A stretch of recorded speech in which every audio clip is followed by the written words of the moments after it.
Brethren and sisters, we welcome you to the podcast and hope you will find joy in listening to the infants this day. Those of you who are here to listen for your own edification, good on you. For those here listening on behalf of deceased persons, what the hell are you thinking? They're dead. They can't hear a damn thing. Or can they?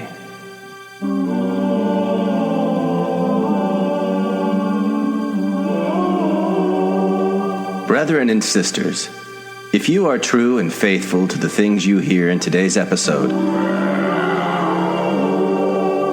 the day will come when you probably will rule over everyone, because that's just how we roll. The realization of these blessings is dependent on your ability to stomach the contents of this episode and listen to it all the way to the end and believe everything you hear and be indoctrinated by the infants, placing their scatterbrained thoughts and opinions above all else. Or else. For the infants shall not be mocked. Except when they do it to themselves or when it happens without consequence in any other way.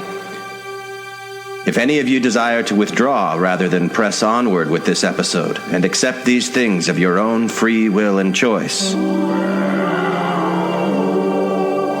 then just stop the episode. I mean, it's pretty easy. You just press stop. No one's holding a gun to your head. This is Infants on Thrones. Baby steps. You want someone to preach to? The philosophies of men. I like magical toys. You want religion, do you? Mingled with humor. I don't believe in them. There will be many willing to preach to you the philosophies of men mingled with humor. We are evolving. Baby steps. You can buy anything in this world of money.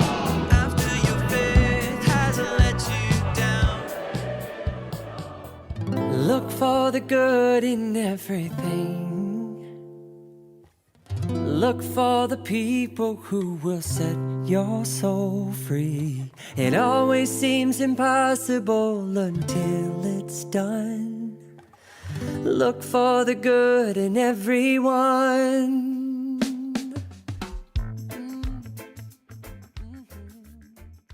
Rock and roll springtime. Take one. Welcome back to Infants on Thrones. I'm Glenn Ostland, and this is episode 703. New year, new stories. And this is also the first episode of 2021, so Happy New Year, right? Happy New Year. We just had an attack on the Capitol last week, as there's the transition of power politically. The pandemic, the number of cases is skyrocketing, and here we are, listening to a podcast from Infants on Thrones that used to be just about ex-Mormonism, and now who knows what it's about. It's about the inner journey, the introspective journey of things that Glenn's interested in. And you too, because you're here listening to it. And so I'm going to share something with you today that, I don't know, I think it's a gift. I think it's my gift to you in this troubled times, because this is something that's been very important to me. This was a gift that was given to me by a friend of mine named Cody. And Cody sent me a link to a podcast and said, listen to this. And I listened to it. And now I'm going to share 25 minutes of it with you. But first, I want to share an email with you that I got from a listener last week. I'm going to call him D. And D may be coming on the podcast at some point. I've been talking with listeners lately. It's a lot of fun. I enjoy it. So he sent me this email. He said, hey, Glenn, firstly, quickly, what's it like to know people have all kinds of relationships with the Glenn they hear through their headphones? Is that ever odd for you? You know, it's not that weird. I don't know. I mean, there's been times where it's been a little weird, but no, it's nice. You know, it's funny to me because I know that the Glenn that you hold in your mind isn't the real Glenn. That's you, you know. That's your mind that you're interacting with based on what you hear from me and then what you respond to it. But anyway, let's get back to the email from D. D said, I ask that because I've had an on-again, off-again relationship with your voice and ideas since around 2013. That's when I left the church, the Mormon church. Infants on Thrones was a great place for me because of the range of emotions and discussions. Helped me work through a lot. Thanks for that, sincerely. However, in the last 2 to 3 years, I've found myself kind of shutting out directions you were going with the podcast. I recognize that with almost any media I intake, if it starts to even somewhat sound like woo, I shut it out immediately. You're not alone, Dee. This is, it seems, such an odd bias to have. When I left the church, one of the best feelings was that liberation to intake whatever I wanted and come to my own conclusions about anything. Have I just shifted my previous bias with my new life lens? Is this sort of bias inevitable? I'm 35. I've never had much of a creative outlet. Creativity, and specifically art, always seemed out of reach to me. A few months ago, as we were headed into the election, I really wanted something to consume my mind other than everything this year has brought. Very wise, Dee. I applaud that decision. I decided to jump into photography. Good job, Dee. Now, as I've started trying to exercise the creative parts of my mind, I find that I'm less weary of things which may have seemed like woo. I've gone back and listened to episodes of Infants on Thrones which I had previously skipped, and found that you were coming at things much differently than I had assumed you would be. I'm an ass, he says. No, you're not an ass, Dee. And thank you for telling me this. I appreciate it. And then he asks, have you found creativity in one aspect of your life affects perception in general? Why do you suppose that is? And I think I'm going to have Dee on to talk about that idea, the relationship between creativity and maybe having a more malleable mind that's maybe a little more able, willing to play with ideas that might seem like they're woo. If you have a mind like that, you're going to enjoy today's episode. If not, look out, because what I'm going to share with you today, it's a 25-minute excerpt from a podcast called the Rich Roll Podcast. This is episode 456. It's called Zach Bush, MD, Wants You to Let Go of Your Story. And it was originally published July 25th, 2019, so it's coming to you from a pre-COVID world. But this Zach Bush, MD guy, he's amazing. And you're going to be hearing a lot from him. And I put some meditation music underneath his message. I hope that doesn't bother you. It kind of enhances it for me. I like it. Because during this crazy time, what I do a lot is go inside. I'm really curious to learn more about what's going on between my ears. Because that's where I live. I live in my mind. I'm always thinking thoughts. I'm always talking to myself. I'm always trying to make meaning and trying to make sense of things. And I want to understand what's going on in my mind better. And so this Dr. Zach Bush has some really amazing things that stretched my mind. And but I do want to warn you up front, he is going to use words like soul. He's going to use words like angels. He's going to use words like God. He kind of explains what he means by that, but it doesn't really matter. These are just words. These are sounds that we're making that have like some associated meaning from different things in the past, but whatever. Listen to what he has to say. Listen to what he has to say about the stories that we tell and the meaning that that gives to our lives. I'm really excited to share this with you. Happy New Year, 2021. You know, a lot of people are glad to see 2020 in the rearview mirror. I get it. But this is where we are. And I hope that you look for the good in everything. I hope that you find gratitude in everything. That's what I'm trying to do. I think it's helping me through this, and I hope that this can help you as well. So, without any further blabbering, I give you Zach Bush from the Rich Roll Podcast. Take it away, Zach.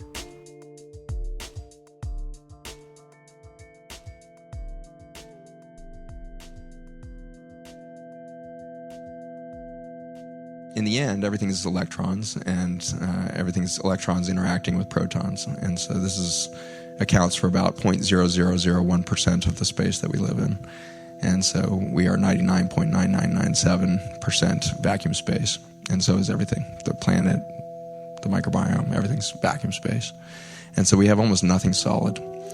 But what is solid is these little protons that have recently been recognized to have the same structure as the black hole that's in the middle of our galaxy.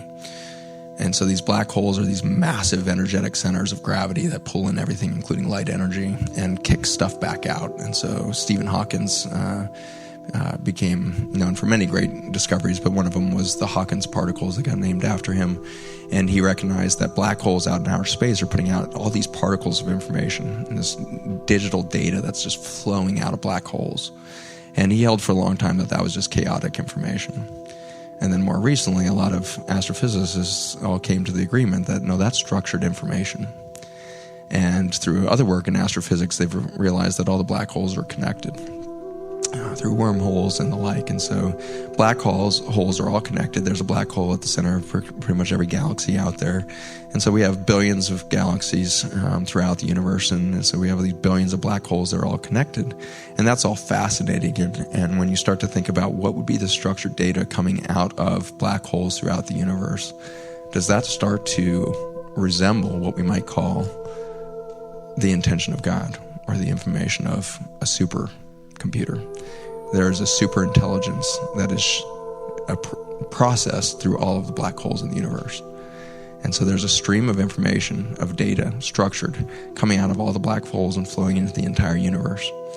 And from that, we see the organization of plasma and matter and planets and solar systems and galaxies and ultimately organisms on those planets, and then humans. And then we rush down into the cells within your hand, and then you look down into your hand and you realize, okay, that's all atomic structure, and you zip down deeper and it's like, yep, this is all made out of these little tiny protons ultimately.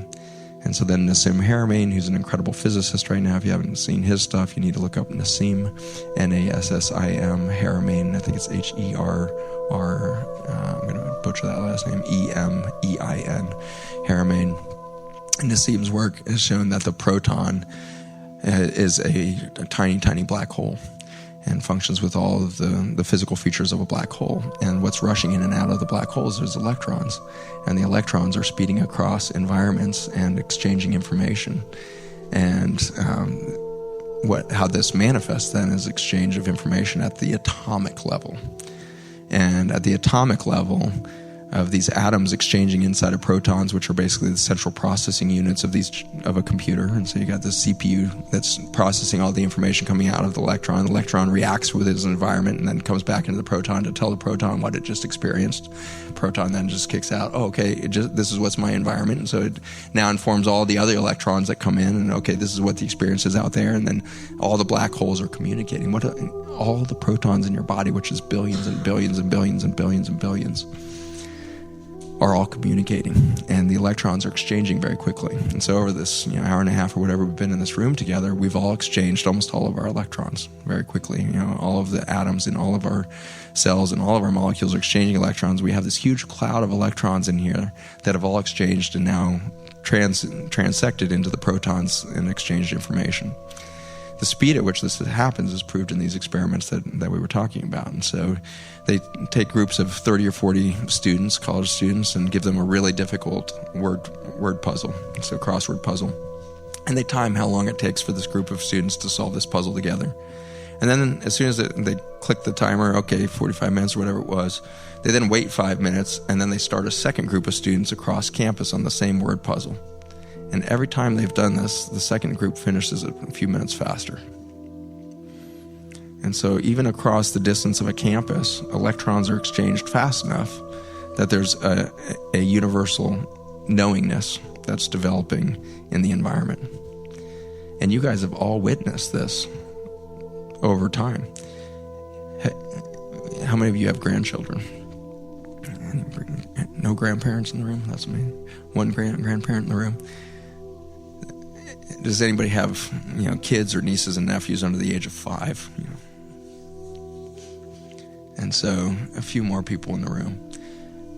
What is the reaction of that child to a small rectangular box that we would call an iPhone?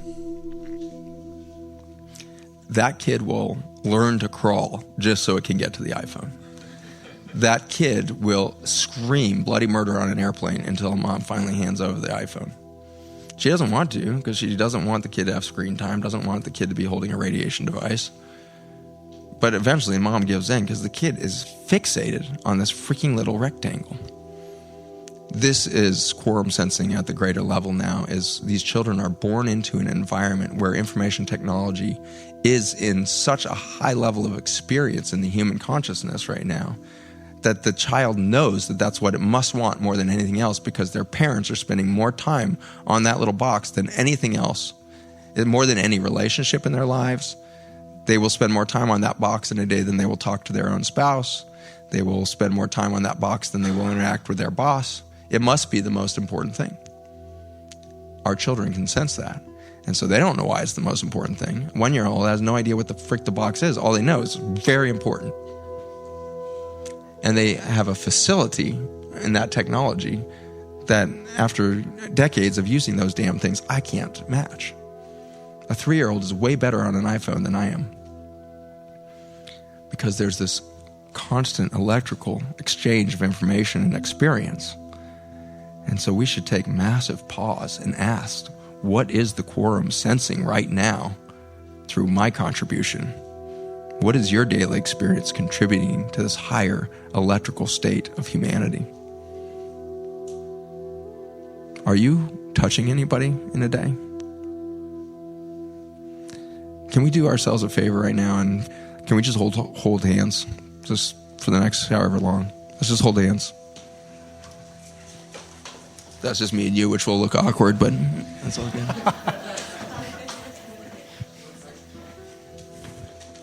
Isn't it interesting that we don't even do this very often, right? Like, it's like the freaking simplest thing in the world. Like, hey, I've got a hand, I've got this opposing thumb. It's kind of cool. Us and the monkeys. And we just fix shit instead of touch each other. We just fix stuff. You guys are all doing maintenance all day long, and you're not touching another hand. This is the best pain control. Not only that, we go out of our way to avoid this. This is very awkward and vulnerable. Yeah. And frightening. Yeah. We both got the black thing, too. I noticed that when we sat down, like, shit, we must look kind of dorky up here, but I got the men in black thing going on up here, and now we're holding hands. And that, you know, on some level, you'd think this is kind of awkward, but on the other hand, it feels really good. Like, your hand feels really nice, Rich. It's not sweating yet. It might start sweating. It's really lovely because you have a softness to the palm that's like kind of hugging on my palm. Yes. All right. What are you doing after this, Zach? Yeah, I'm free. My wife left this morning. I'm good. Yeah, Julie just gave permission, so like I feel like, you know, got the hall pass. We're good. Like, you guys are touching somebody next to you.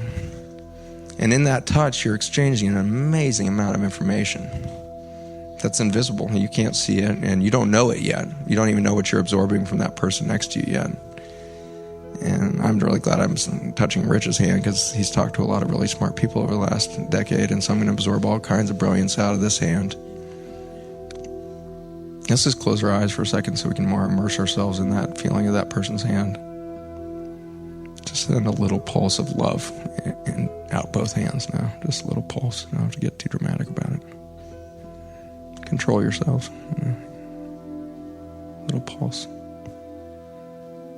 And now do something far more difficult that I don't even know if I know how to do yet, which is open up your heart right now and be willing to absorb all that other love. You have so many blocks right there. You're walking around so protected. Such a well-constructed cubicle around your heart. You're afraid you're unlovable. So just take it down. Take down the cubicle walls. I don't think anybody's really opened up their heart yet, because nobody's really exhaling huge right now. So let's just try. Take a deep breath in. Let it all the way out. Just let it out. Look back to your chest. And now turn your attention back to your palms. and just gently ask for love. I just want some love. And let it run up your arms. And let it start to fill your chest. Let's take another deep breath together and suck in all that love.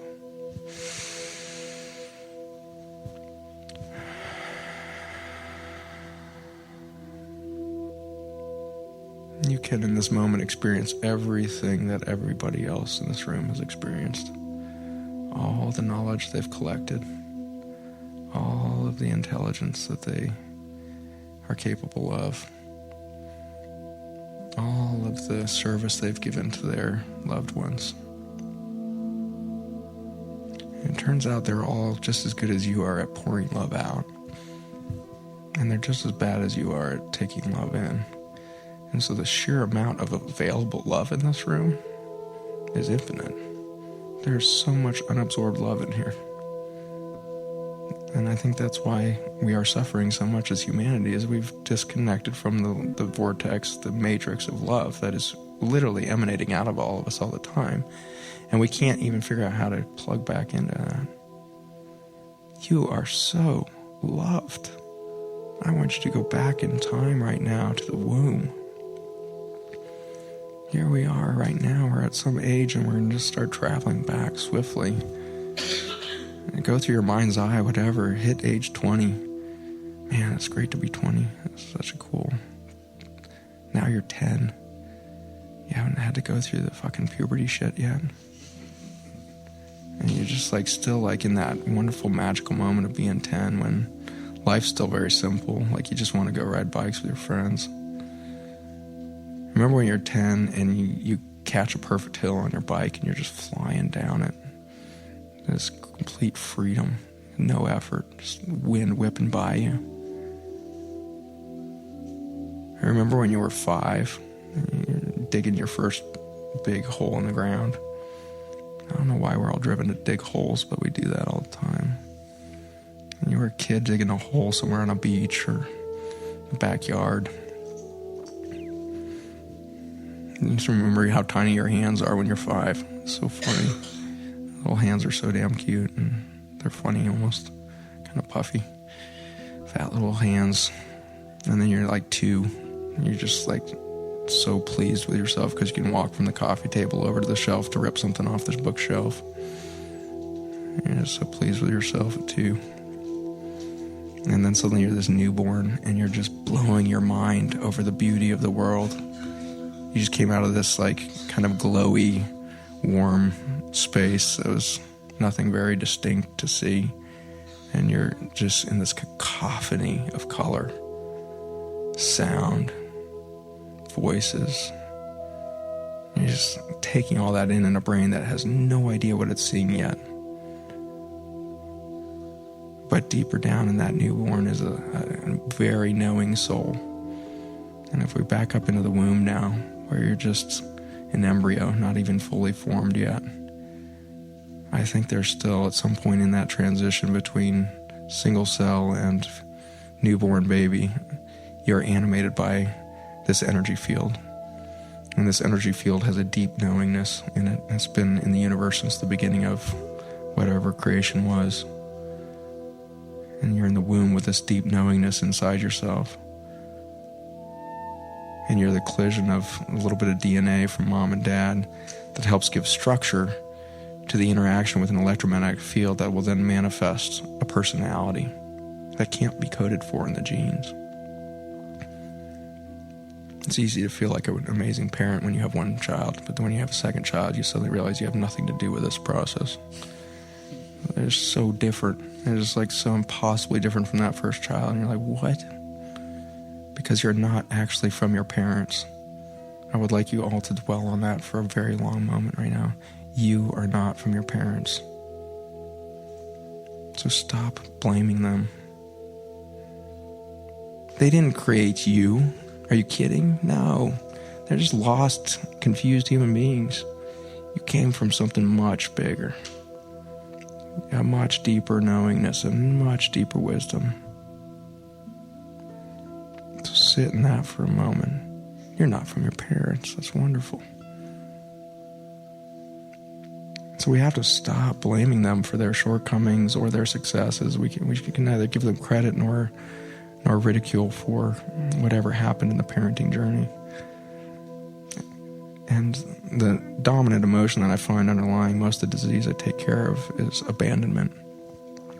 At some point you had a moment where you felt abandoned, and it can seem really trivial, and it was really trivial. Like your parents went out on a date and you woke up from a nap, you didn't know they were going to be gone, and they were gone, and you felt suddenly terrified and lonely, like your parents had abandoned you, and it turns out that the babysitter was just late and they showed up. And I hear those little things all the time. In fact, that's what engendered the first moment of you thought you were abandoned.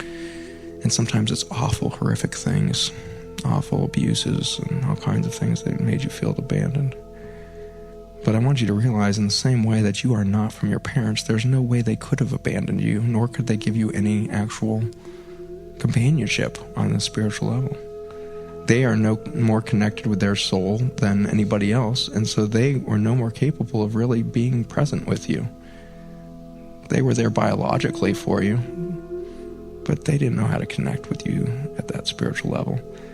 And my big victory of my last decade, it was really finding out that when my mom was pretty sick when I was growing up, she had severe epilepsy and was always having seizures, and so I was in this caretaking mode early on in my life, and oldest child of 4 kids, so I was kind of taking care of my siblings while she's having a seizure, taking care of her. And I remember being in a grocery store with her head on my lap and she's having a seizure, and people are freaking out around me, and just patiently waiting for her to stop having a seizure. Those kinds of experiences, I ended up holding within me that I wasn't being nurtured. I wasn't being cared for. I was lonely because my mom couldn't be there to take care of me.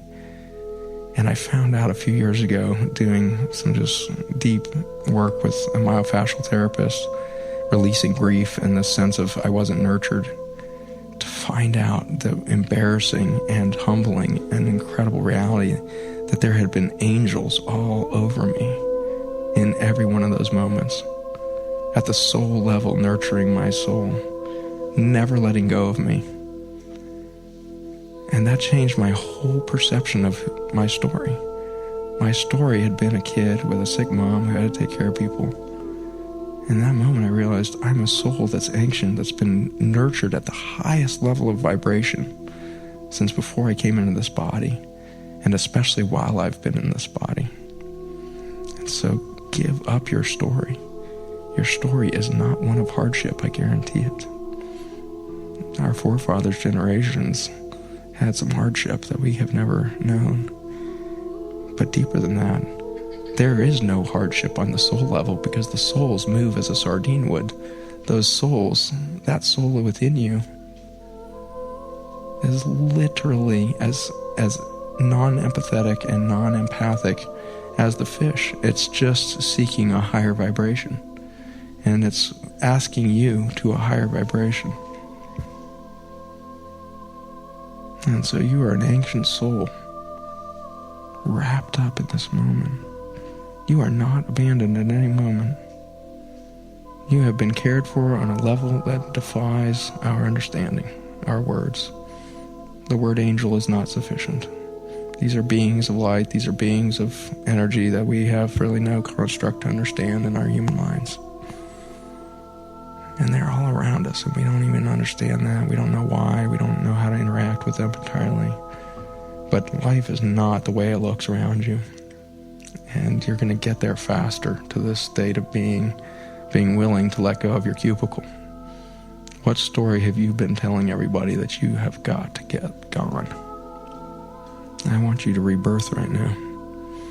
You're in the womb right now, and I just want you to come back into this world with completely fresh eyes. Travel down that birth canal, that dark tunnel. And there's light at the end of that tunnel. And there's total chaos at the end of the tunnel for all your perceptive limitations, because you're about to step back into the world without any of your previous constructed self-identity, and that's going to feel like chaos. You're not going to be able to make immediate sense of everything, because you're going to keep checking yourself. Say, is that my old story? Be willing to be completely rebirthed. And we need to do that every single day. Because you're so patterned in creating a new story. And you're just going to go build another one. And you're going to fashion a new cubicle. And you're going to be very super pleased with it. You think it's all shiny and cool. And you'll be just as stuck as you were before. And so, what will the quorum manifest? What are we going to do with our time so that we set in motion electrons that would inform not just our fellow man, but the children that would come after us? What are the whales going to sense right now? Can we connect with those fish and whales in the sea right now and say, I'm sorry. I am so sorry for all the plastic in your belly. I am so sorry for our selfish dominance of this planet. Thank you for your grace and your willingness to connect instantaneously with us. Thank you for welcoming us in as sardine and buffalo and wolf, eagle, fish, egg. Whatever card you pulled this week, I want you to go to that space for a moment. Go to your egg for a moment. Go to your card and think about that. What were you called to become this week? Have you let go enough of your story that you can become that thing? Put down the weapons that you use against yourself. You don't need them anymore. Lay down the weapons that you use against the world. We don't need another war. Put down the weapons that you use against yourself. Hi, this is Hillary. Matthew, Ryan, Carol, Keith, Ashley, and I like to play bingo online while listening to Infants on Thrones. You can comment on this episode on the website, infantsonthrones.com. And if you really like what you hear, give the Quorum a 5-star rating and write a short review on iTunes. I did. Anyone for the closing prayer? My worst crime is an inside job. Dark thoughts taking over like an inside mob. I tune into the scene between the eyes and take a breath. Thank you for listening to Infants on Thrones. I sit still and watch the thoughts float past me. Never mind the future, never mind what the past be. I like to jump and let the universe catch me. Free fall, watch the beauty blow past me. I keep my pockets light, destination in sight. Keep my actions elevated to compassionate heights. I'm walking past the fight, laying down on Sunday night. Choosing love when I pick up this mic. So